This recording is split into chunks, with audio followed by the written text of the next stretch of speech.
proses kedatangan Jepang di Indonesia. Nah, latar belakang kedatangan Jepang itu karena pada 6 Desember 1941 Jepang menyerang pangkalan militer Amerika Serikat di Pearl Harbor, Hawaii.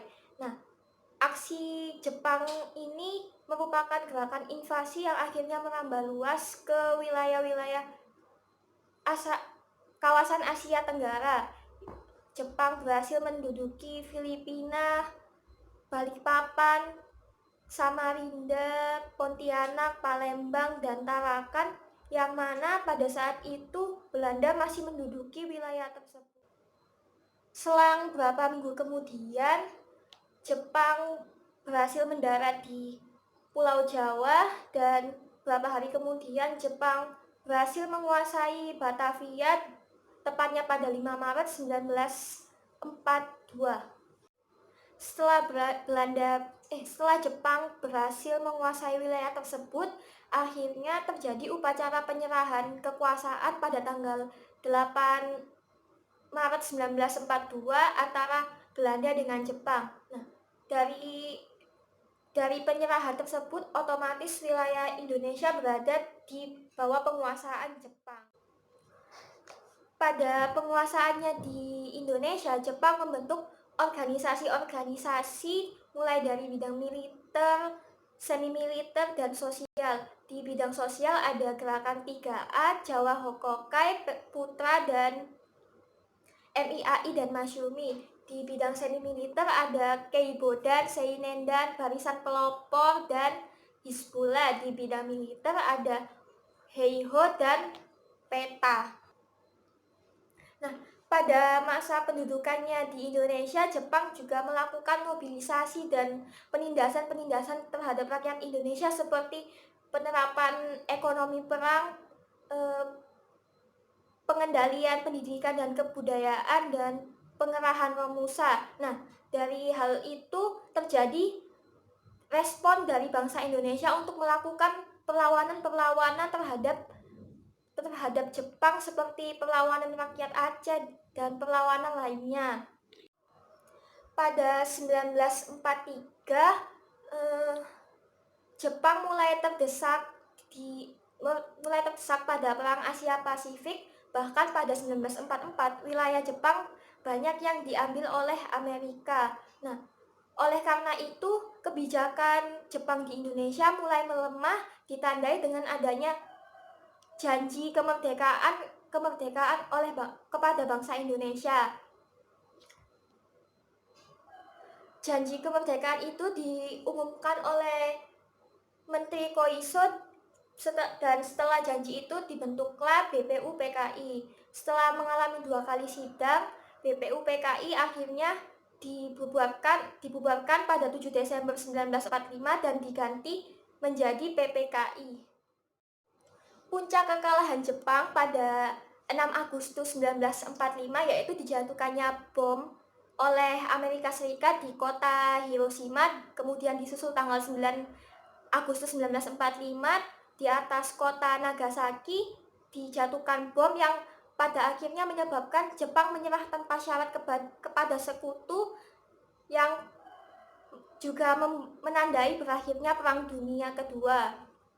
Nah, menyerahnya Jepang terhadap sekutu didengar oleh golongan muda dari Indonesia, dan golongan muda mendesak Soekarno dan Muhammad Hatta untuk segera memproklamasikan kemerdekaan Indonesia. Salah satu tokoh golongan muda yang pada saat itu adalah Sultan Syahrir, yang mendesak Muhammad Hatta untuk memproklamasikan kemerdekaan Indonesia, akan tetapi ditolak oleh Muhammad Hatta karena rencana proklamasi hendaknya dilakukan bersama dengan Insinyur Soekarno dan anggota PPKI lainnya. Akhirnya Muhammad Hatta Sultan Syahrir ditemani dengan Wikana, Chairul Soleh, dan Sukarni mendatangi Soekarno untuk mengutarakan maksudnya untuk memproklamasikan kemerdekaan Indonesia, dan itu ditolak oleh Insinyur Soekarno karena sebagai ketua Soekarno ingin melakukannya dalam sidang PPKI, akan tetapi golongan muda tidak bersedia untuk melakukan proklamasi disertai adanya unsur Jepang. Setelah terjadi banyak sekali pemahaman dan terjadi perbedaan pendapat, akhirnya golongan muda membawa Insinyur Soekarno dan Dr. Muhammad Hatta keluar kota dengan tujuan agar terjauh dari pengaruh Jepang. Nah, Insinyur Soekarno dan Dr. Muhammad Hatta dijemput di depan rumah mereka oleh beberapa golongan muda dan dibawa ke suatu kota yaitu Rengas Dengklok. Nah, setelah sehari di Rengas Dengklok, golongan muda mendesak Soekarno dan Hatta untuk segera menyusun rencana proklamasi kemerdekaan tanpa adanya campur tangan Jepang.